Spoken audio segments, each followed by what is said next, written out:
Hello there, and welcome to Film Raw here at Bunkazilla UK. It is the place where we review the latest movie releases from across the cinematic spectrum. I am your host, as always, Ian Bolton, and joining me through the power of technology, it is my co-host and partner in crime. It is Christian R. Allen. Peace. Hello. Well, we're in in Lockdown 2, Electric Boogaloo, or perhaps the worst sequel ever made. I don't know how we can really approach that subject with things, I suppose. But we could have gone down the Star Trek route and call it Lockdown 2, The Wrath of COVID, or something like that. I don't know. Or you could have taken a page out of Under Siege 2, Dark Territory. There's an Under Siege 2. Yes, it is the greatest sequel ever made. Not really, no. I joke about that being the greatest sequel ever made because it was probably the first time I watched a Steven Seagal movie. Is he in both? He's in both. This one's set on a train. Katherine Heigl was his niece, and that's all I can remember. All I know was it's like when you were young, it's a great film. When you're older, you just go, "This is dodgy." This is dodgy indeed. Do you think that when they were explaining the plot of the second film to Seagal, they had to be like, "So imagine a submarine, but on land." Can I just get a body double and a voice double? Of course, Seagal, absolutely. I'm in. I didn't believe you when you told me he did that. And then you showed me some of the trailers from his recent movies. And yeah. There was a brilliant sketch. Do you remember a sketch show called Big Train in the early 90s? Yeah, so a lot of great writers and British comedians were involved at the time. I think Simon Pegg's probably the most successful comedian to come out of it. There was a sketch where there were it was an action sequence of a tiny white guy fighting another white guy, and their stunt man was like a massive 7 foot tall black chap. And so they in the edit, the director in the edit, and they're sort of like, it's quite clearly obvious it's not the same person, and it just turns to the director and goes, "Is that all right?" It's like, "Yeah, sure, I think that's fine. No one will notice. No one will notice." Yeah. Like, we fixed it in the edit. Fixed it in the edit. Yeah. It's like, if you haven't watched Big Train, do watch it. It's very good. I don't know if it's available online, but it staggers me how that was just a silly little throwaway gag, and it happens all the time. It's quite commonplace, especially in Steven Seagal movies. But anyway, moving away from the whispering nightmare that is Seagal, how is whispering nightmare? Yes. Oddly enough, I'm currently working. I started working in a local primary school, and it's interesting because of lockdown restrictions. A lot of the children can't go out onto the playgrounds as much as they should. So the teachers have actually been playing the movies during their breaks, because they don't have blackboards anymore. They have big screens out of like Futurama. Is it like? Is it like the Sky Sports board where you just sort of go, right, let's look at this in a replay, bring it onto the board, and then you take out magic markers and go, right, that player's there. But now you obviously with schoolyards, you're like, okay, if I had 3 apples and I took away 2 apples, how much more satisfied with hunger would I be? You, small child. Apples, partial credit. That is exactly how all lessons are taught. We use apples for all forms of numeracy and literacy as well. It really helps ground the education to more obvious context. But no, it's exactly like the Sky Sports screen. And we've some of the films we've been watching. My lord, it ranges from The problem is they're giving the children an air of democracy, and I think that's a dangerous step, obviously. Oh, we'll be talking about democracy and dangerous steps in a few moments with our film review, but absolutely. But carry on. I was just going to say, I'll bring it up more because our next review, we're going to be doing the latest SpongeBob SquarePants movie. And that was one, and I made the mistake of thinking, oh, brilliant! I can just watch it with the kids. That would be fine. 2 birds, 1 stone. I didn't realize how difficult it was to review a movie when you had 30 children yelling about who had the best sandwich, or it's just. Anyway, let's move on with the show. And yes, obviously we are in November, And we may have passed the 5th of November, but for certain film fans, it's definitely a date not to forget, especially when it's all to do with V for Vendetta. We're going to be reviewing the film in a few moments, but first, this. Before we start on our video review, if you want to be notified about brand new videos from Film Raw and the rest of the Bunkazilla UK team, simply hit that subscribe button and turn on your notifications. And if you've enjoyed this video, please give it a like. It'll make the Bunkasaurus very happy indeed.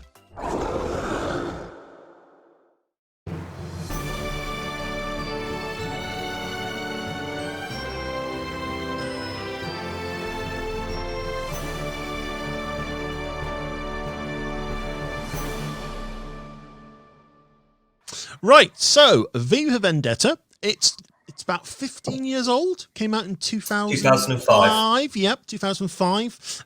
Produced by the Wachowskis, featuring Hugo Weaving and Natalie Portman, the late John Hurt, as well as like a little bevy of British actors as well. So you've got Stephen Fry in there, you've got Stephen Ray, even Roger Allam, who the Wachowskis were very high on at the time because he appeared in V for Vendetta, and he was also the baddie in Speed Racer, which I need to rewatch because Speed Racer was a guilty pleasure of mine during the university years. V for Vendetta's come out recently on 4K, and obviously with the 5th of November passing, we were hoping to do a nice review in time for that date. Obviously, things were a little bit out of our control in terms of lockdown, in terms of COVID and all that sort of stuff. But I still think it's worth talking about today because I feel, even though it's 15 years old, I feel like coming back to this film, it feels like a stronger film because it doesn't feel like it's aged at all. And I think some of the topics and the political aspects of the film are still incredibly relevant today. And I think that's a credit to the film itself and even the story, the original comic book, written by Alan Moore. I think that political subtext still included and still resonating so many years on is astounding. Well, if you want to go further back, I mean, this film, it owes a lot to Orwell and 1984. I read that recently for the first time, and exactly the same. It feels very alarmingly relevant for today's political climate, which is it is a compliment to these works, in particular V for Vendetta, and I agree with your sentiments. The film felt very fresh, which was nice for the film. I don't know if it's necessarily nice for the world we are currently inhabiting. Yeah. I mean, we're recording this after obviously the US elections have taken place. Obviously, there has been a projected winner, but obviously the current president has his concerns about the results and obviously trying to change the narrative of the event to make his administration feel stronger. And again, you look at bits in the film, it's like you've got Hugo Weaving as V, this terrorist who is undermining, so trying to overthrow the totalitarian state that is being run by John Hurt.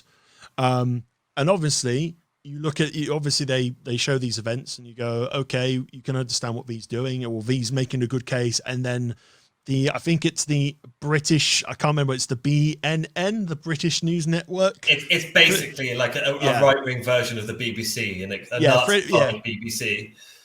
Yeah, pretty much. And they just go, you know what? No. That's what didn't happen. Basically, we found the terrorist, we shot him, it's all fine, carry on, England prevails, all that sort of stuff. Yeah, you get some of the more, how can I politely put it, the more alternative fringe news broadcasts via YouTube on the extreme sides of the political spectrum that they're quite reminiscent to the sort of like the satirical totalitarian news broadcast in V for Vendetta. So I wonder how much of their style has been influenced by works like this, or sort of like or how much these sort of V for Vendetta itself may have tapped into sort of like things like Fox News and other such channels in America, the sort of like 24-hour news cycle. But I mean, the controlling of the narrative is certainly a important theme in the film, and it's fascinating. The V character is absolutely fascinating in the way he utterly undermines the official narrative from this horrendous government in the form of John Hurt's character. So what's the name of this? It's Chancellor Sutler. Sutler. Yes. Oh yeah, Sutler. That's right. It does sound Sutler. It does sound like a little bit Hitler. Yeah, I never picked up on that before. But in terms of performances, actually, John Hurt is terrifying. He's also quite captivating. I was reading some of the trivia for the film, and I didn't realize this until rewatching it with the trivia page open as I was watching along. John Hurt doesn't blink a lot in this film.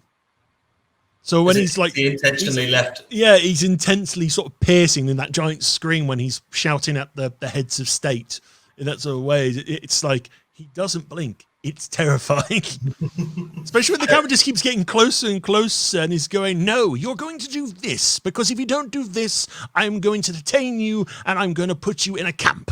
That sort of. I mean, I love you to bits, Ian, but I'm glad that you're not an evil right-wing dictator, because you just do not have the voice to command the fear as John Hurt did in this performance. John Hurt, rest his soul, does a much better job in this than I ever will. I love John Hurt, just like whether it's Harry Potter or Doctor Who, it's just like yes, but like I think as with the more successful comic book movies we've had over the years, I think what makes this film succeed is the way this fantastic ensemble piece are taking the material very seriously. And despite the fact that it is a theatrical, over-the-top comic book story. Oh yeah, there's action sequences like that. Oh, absolutely. The story itself is very serious and an important one. And as you've rightly alluded to, it's alarmingly relevant to today. I cannot get over how good Hugo Weaving is as V. Despite the fact that we never actually see him. I mean, it's one of those sort of things of, because Hugo Weaving came in to replace James Purefoy, who. Oh, really? He wasn't the first choice. He wasn't the first choice. James Purefoy was cast. They did a week or two's worth of filming with him, and then he dropped out because he had difficulties acting wearing the mask. So he sort of said, I don't want to do this, guys. I'm sorry, in that sort of way. And Hugo came in at very, very short notice. And again, it's like part of me can't, when I was returning to the film, part of me was trying to figure out, it's like, did Hugo even actually wear the mask and do stuff, or did he just dub over a voice? No, I checked the behind the scenes stuff. He is wearing the mask for most of the film. They didn't reshoot scenes they already shot because of time, but basically they just redubbed the voice and that sort of stuff. And the director James McTeague was just going, I can tell the difference. Audiences can't. In that sort of way. But no, Hugo Weaving is absolutely a treat here. I mean, it's like, the fact of the matter is, he's like, on one side, you're supposed to look at V as, this is a terrorist. He is doing these sort of destructive acts, these murderous acts against the state. But the way he sort of puts his argument forward and so forth makes it still seem reasonable. Well, I think his arguments are reasonable. I think and it's quite, what was this? The last person to enter Parliament with good intentions was Guy Fawkes. So as the old gag goes, I think he is the. I think hero is an interesting. I'm not entirely sure if I'm comfortable with describing V as a hero. Anti-hero seems definitely more appropriate to me. And anti-hero seems right. Yeah, and he's certainly very compelling. I find, given the circumstances he's in, he is effectively in Nazi Germany, only transposed into modern day Britain. Yeah. So any form of resistance movement, it has to be commended. Again, it's over the top comic book shenanigans at times, which are delightful to see. And it's interesting. A lot of these plans are more symbolic in nature in terms of inspiring revolution against this terrible dictatorship. But he is also a flawed. He's a tragic figure. He's effectively the Phantom of the Opera, and his tactics are questionable with regards to the psychology he uses with Natalie Portman's character. Yeah, I'm just going to chip in there a little bit because you're talking about Phantom of the Opera. I think it alludes it quite well in the film, The Count of Monte Cristo. Oh yes. Because they talk, it's like it's one of these favorite films as we're told, and he shows it to Natalie Portman's Evie character, but also it's not just a sort of attempt to take down the government; it's also revenge as well, because V is someone who's had terrible things done to him. V for Vendetta. Yeah, V for Vendetta, and the characters he targets or the characters he goes to assassinate, they are all complicit in who he is as a person. So it's not like rolling back onto my previous point about talking about how one way you could look at it is like he's trying to be heroic, but it's kind of savage. It is anti-hero, and it's still very vengeful. It's a tale of vengeance. At the end of the day, it's like, I think the people who are dying are people who to him need to die to get some semblance of payback on. I thought it's the only form. I think it alludes to it in the film. It's the only form of justice that it could be afforded to him. It's such a corrupt system.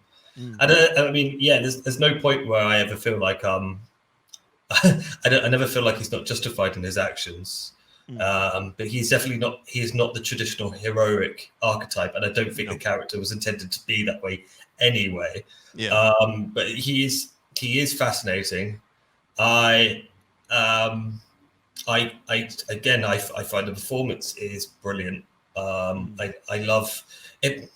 It would have been so easy for Hugo Weaving just to have, or any actor, just to sort of don't don the costume and just go through the motions. But it really feels like there's a real heart and soul to the performance, which it's like, for example, a film that's also kind of very cultish in sort of like culture and the comic book audiences is Dread, the Carl Urban version, because Carl Urban's acting with just his chin.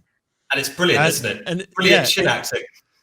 So he doesn't have the power, he doesn't have the ability to convey emotion through, say, the eyes, like I'm showing now on the camera, and so forth. Whereas for Hugo Weaving, he hasn't got any faces at all. He hasn't got a face at all. He's only got his voice and the body movements while he's wearing the mask. And being able to infuse a character like that into V and to make him a compelling and flawed character is a really good accomplishment. And it was a treat to revisit. And did it make you want to play with those cool little dagger ninja things? What are they called? I just wanted to build dominoes. What are they called? oh, shuriken? No, not shuriken. Yeah. We should know this. We've watched Naruto. Pointy, stabby things. Let's just call it that. It's like juggle his knives. He was throwing knives a lot. He wasn't. He didn't have scythes. He had scythes. Scythes. That's what they're called. Scythes. Scythes, yes, and the occasional throwing knife. But where were we? Yes, I'm not going to pick up a pair of scythes. I'm sorry. Maybe it's just me. I love the fact that I went to sharp weapon, and you went to dominoes. Lovely, pretty dominoes. But it was a nice domino. I like the domino sequence. It's like the ding. I did think that was the only. It was interesting. There was a moment where my sense of disbelief. What's the expression? Your sense of disbelief was brought back to life because he built dominoes. Yeah, I suspended my suspension of disbelief because I thought it was ridiculously over the top that he built dominoes. Then I remembered to myself, oh wait a minute, he is theatrical and quite elaborate. This is totally what he would do, just as he's about to extract vengeance after all these years. I lost count the amount of words beginning with the letter V he gave in his opening monologue to Evie. I mean, all credit to Alan Moore. That monologue is incredible. I mean, I haven't. It's the most extreme form of alliteration I've ever heard in my life, and it was an absolute joy. Again, the performance just came through. What did we think of the other performances as well, aside from John Hurt? Natalie Portman, really reliable in this role. It gives a bit more. I think she's the more human character. I think that is the engagement point for the audience to obviously engage with her struggles and her existence inside this sort of totalitarianism world, and I think she does a really good job. I mean, it's like I can't really say much more. I mean, that it is a good performance. It balances out with Hugo Weaving, though I remember Hugo Weaving a lot more than I do with Natalie Portman, apart from the shaving of the head scene and standing in the rain towards the finale of the film. But yeah, I do remember a lot more of the supporting characters. So I forgot Stephen Fry was in the film. Yeah, he's kind of. I don't want to say afterthought because that'd be quite disingenuous because he gives a very good performance and his character is very significant. A very, very tragic story. Yeah. But it's a moment. I think normally when you see Stephen Fry in a movie, you're like, oh, it's Stephen Fry. With this, it's just here's another interesting character, which I think is in some ways is actually a compliment to the piece. Yes, I think Stephen Fry was used very well here, and he performed. He performed brilliantly. I love the mock comedy show he does. I love that bit. I mean, I assume it's John Hurt playing the character being played by another person, rather than getting a double like he would have done in the story of the film. If that makes sense. I think so. I was looking intently at IMDb after that sequence. Go, did he perform? Did he appear as himself? Did he appear as the character in that? And I think he did. It's like that was just very funny. It's like, where's the terrorist? He's over there behind the drums, playing on the the kettle board or something like that. I don't know what the instrument's called. They're just going, people, washboard. Washboard, that's it. But no, I like that. You haven't washed clothes in the Edwardian period at all, have you, Ian? No, I don't take a spoon or a drumstick to it. I don't know these instruments. They get you like a big jug of moonshine, so you go, ooh, ooh, ooh, ooh. So, yes, obviously, this is a comic book movie, and there are still action sequences. Obviously, the Wachowskis back in the day. Obviously, The Matrix. Obviously, they knew how to handle action. Obviously, as producers here, obviously they were guiding James McTiernan, who I believe was a second unit director for them on Matrix as well. Yes. So he had an idea of what type of action they were looking for here, and the action sequences themselves are fine. They zip along quite nicely. It completely puts action sequences together, and they're not just quick cuts. They are still engaging. You can follow the action. You don't get lost in it, because I think after Matrixes and stuff like that, and then Bourne came along, everyone got into the craziness of the quick cut and the jaggly camera, all that sort of must-shape camera. Although set pieces are elaborate to some degree, they're quite restrained and they're stylistically approached. I think that's quite fitting for the story. They're sparse. They're sort of dripped throughout the film sparsely, which I think is quite nice. There's a lot more character work and world building as opposed to fight. Yeah, so I mean, you've got your action sequences, but I think the strength of the core story and the performances make this still worth watching. The pace is really good. It zips along. It's a quite comfortable pace as well. It's 2.5 hours long, isn't it? It's 2 hours 10. 2 hours 10. 2 hours 10. Okay, so still quite a big movie. Yeah, and it flew by. It flew by for me without a problem. So I guess I guess on reflection, this is still a very good comic book movie, graphic novel adaptation. Like we said at the start of our review here, the fact that this film is over 15 years old, I watched it and I wasn't picking out things of, that looks outdated now, that looks out of place now because of film and technologies or the story or the plot. And the fact is, I think the older the film has got, the better it's got. Yeah, it's maturing very well. Yeah, it's matured like a fine comic book adaptation, and I think not a lot of people immediately go for V for Vendetta when they talk about comic book movies nowadays. Obviously, they're going for Nolan's Dark Knight trilogy. I mean, you always go for a Dark Knight trilogy when we talk about comic book movies, in a sense. At the moment, it's MCU. That's and MCU, and I think before the MCU really hit the ground running in 2008, there were still adaptations that were kind of falling left field, I guess. It's like, yes, some people would respond to it very well. I mean, it got a really good reception from critics when it came out, V for Vendetta, but wasn't a massive hit. But I think that's helped. I think that's helped because I think I think that's what's made going back to the film kind of like a very compelling and enthralling journey. It's because the fact that the expectations weren't there. The expectations or the reminders of what had been before, what we knew of the film then So it's become a sort of, you said it's become a bit of a hidden gem. Yeah. I think this is still one of the strongest comic book adaptations. I completely agree with you. I mean, it's a shame that Alan Moore had his name taken off, because I don't know if he's ever watched it or if he will ever see it. I think he had such a terrible experience with League of Extraordinary Gentlemen, which to this day I still haven't watched. Again, rest in peace, Mr. Sir Sean Connery. But that is the film that effectively made, by all accounts, made him retire from. Pretty much. Yeah. But yeah, I can understand Moore not putting his name on stuff. I mean, it's the common thing now. If it's Alan Moore adaptation, Alan Moore is quite. I'm trying to find the right word here. He holds firm on what he's happy to kind of put himself to, and I can understand from the writer's point of view that if something that's being adapted is still technically tweaking your work and not necessarily honoring that work page by page, line by line, then by all rights you should not feel happy, or you should not feel pressure to put your name on it. Alan Moore works of discussion aside, we need to give this a star rating. We're talking just before we started recording. As much as I enjoyed going back to it, I would still I feel comfortable giving the film 4 stars. See, I think this is a 5-star movie. I think this is one of the best comic book adaptations of all time. Yeah, I think if I was compiling I think anyone compiling a top 10 comic book movie list would have to include this. Maybe even top absolutely. 5. So I mean, I'm happy to give it 5. Are we going to just compromise and say 4.5?